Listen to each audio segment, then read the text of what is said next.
Selalu orang tanya, apa yang buat Ventura tu lain daripada ejen lain bila nak hantar kereta atau motor ke Sabah Sarawak? Dengan Ventura, anda tak perlu dah bersesat-sesat dekat pelabuhan. Kalau ikut cara biasa, customer kena hantar sendiri kereta dekat port. Susah tau. Sebab dekat situ, penuh lori kontena, trailer, semua muatan berat lah.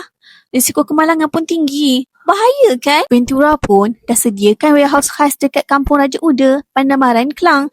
Warehouse ni berpagar, berbumbung, lengkap ada CCTV 24 jam. Siap dengan kawalan keselamatan pengawal lagi. Jadi, kereta korang tu sentiasa dalam keadaan selamat. Dah tak payah risau dah. Yang lagi bestnya, semua urusan kat pelabuhan, tim Ventura yang uruskan. Customer dah tak perlu pening kepala langsung. Hantar je kereta ke warehouse. Selebihnya, biar je Ventura yang settle. Kami juga ada lori khas untuk pick up kenderaan ke seluruh Semenanjung.